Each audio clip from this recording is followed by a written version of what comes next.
Sepertinya malam ini sudah mulai loyo. Ya. Sudah mulai loyo sepertinya.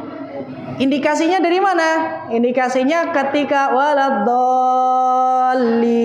Kalau kemarin amin, sekarang amin. Ya.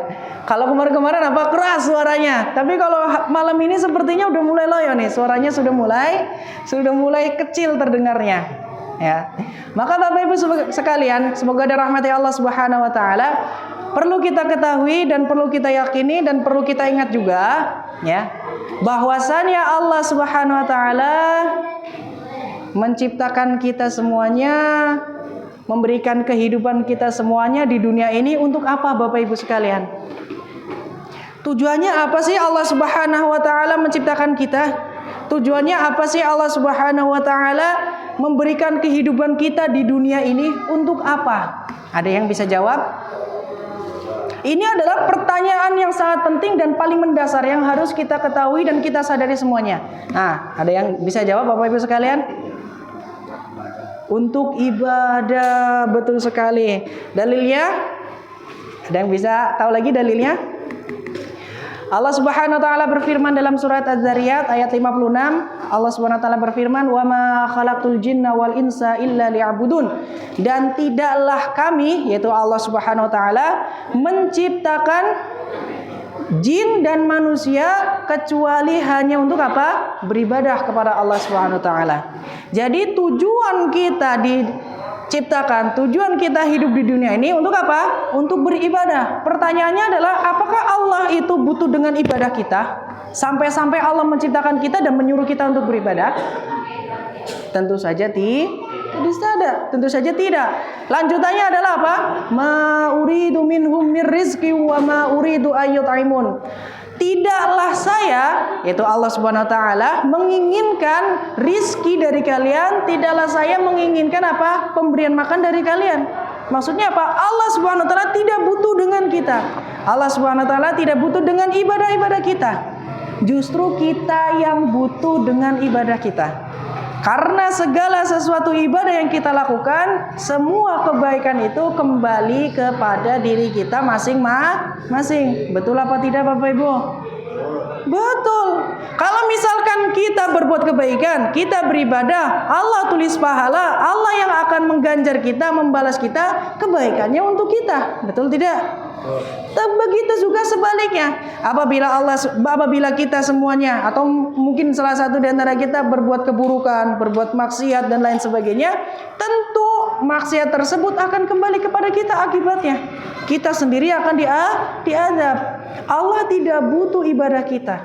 Bahkan Allah Subhanahu wa taala pernah berfirman dalam hadis qudsi, seandainya seluruh manusia dan jin beribadah kepada Allah, maka tidak akan menambah sedikit pun dari kekuasaan Allah. Begitu juga apa? Apabila seluruh manusia dan jin itu menyekutukan Allah, tidak beribadah kepada Allah, maka tidak mengurangi sedikit pun dari kerajaan Allah Subhanahu wa taala. Jadi Allah tidak butuh dengan ibadah kita. Allah tidak butuh dengan kita. Justru kita yang butuh dengan ibadah tersebut. Maka Bapak Ibu sekalian, hasil dari ibadah itu, ya, atau balasan dari ibadah itu adalah kita mendapatkan kebahagiaan di dunia dan di akhirat. Ya, ketika kita mendekat kepada Allah, ketika kita banyak beribadah kepada Allah, kita akan hidupnya tentram, hidupnya akan tenang. Ya, ketika sudah meninggal dunia, nanti akan Allah Subhanahu wa taala masukkan kita semua kemana? Ke surga Allah Subhanahu wa taala. Dan itu adalah impian dan tujuan cita-cita seluruh orang yang beriman. Jadi kalau kita merasa kita beriman, maka tujuan kita adalah apa? Surga. Pertanyaannya adalah bagaimana cara kita biar cepat bisa masuk surga? Ada yang tahu Bapak Ibu sekalian?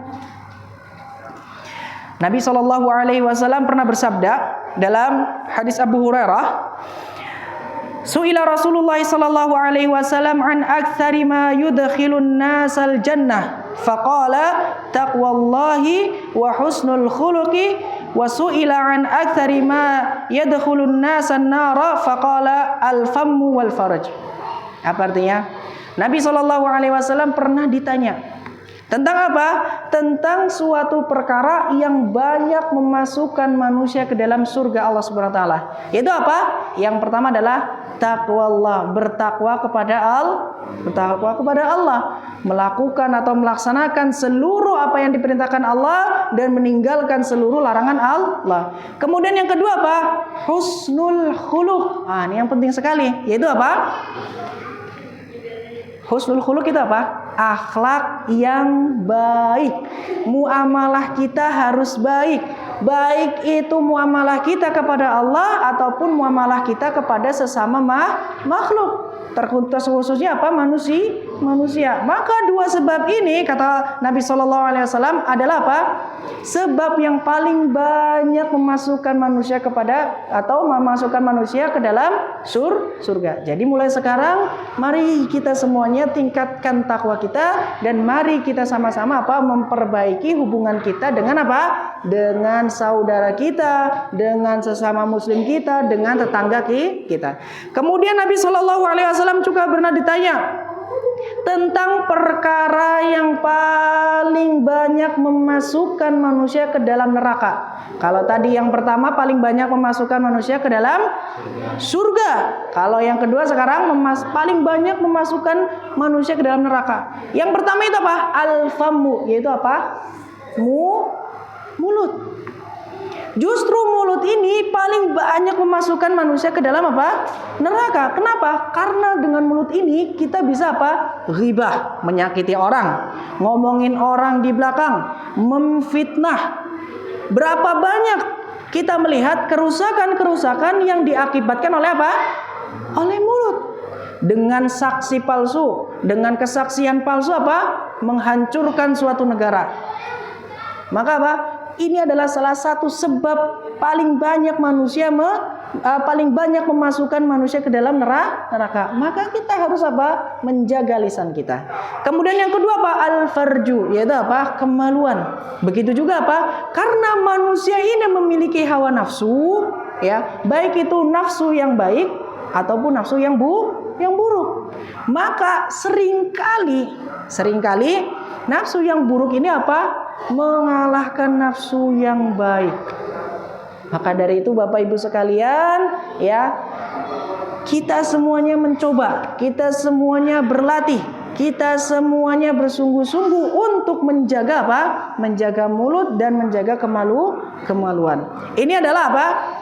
Dua sebab paling banyak memasukkan manusia ke dalam surga dan dua sebab paling banyak memasukkan manusia ke dalam neraka. Kemudian yang selanjutnya, nah ini adalah khusus untuk ibu-ibu nih. Ada sebuah hadis Nabi SAW bersabda, "Idza shallatil mar'atu khamsaha wa shamat syahraha wa hafizat farjaha wa ata'at zawjaha qila laha udkhulil jannata min ayyi abwabil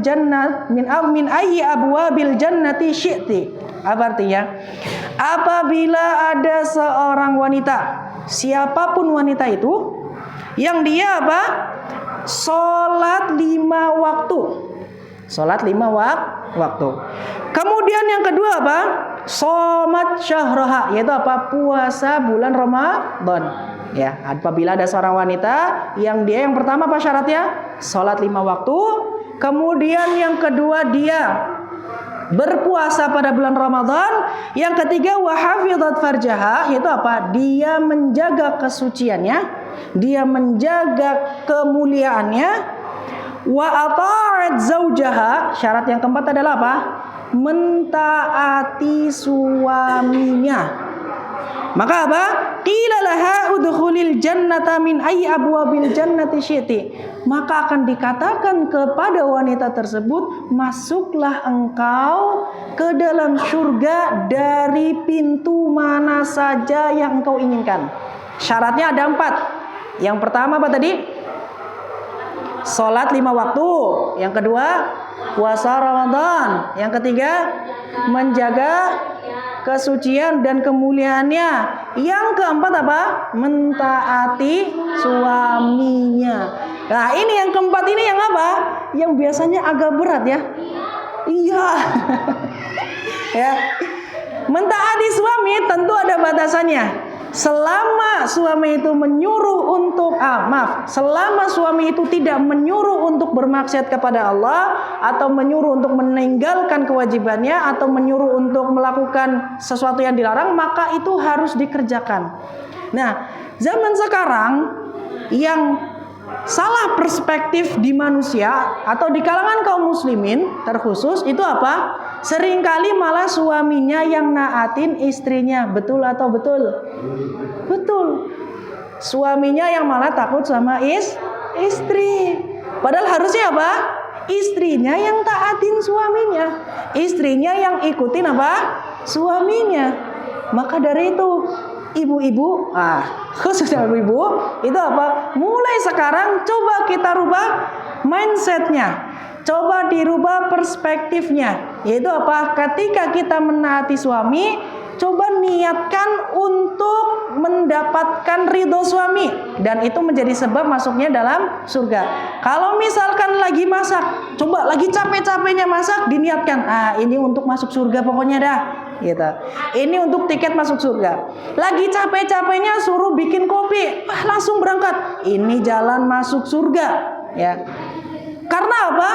Karena ini adalah jalan yang paling mudah yang bisa ditempuh oleh seorang wanita.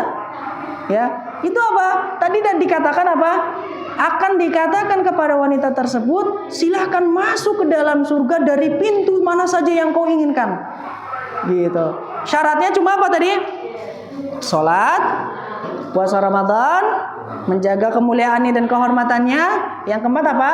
Menaati suaminya. Semoga setelah ini tidak ada lagi istri-istri yang berani melawan suaminya. Allahumma amin.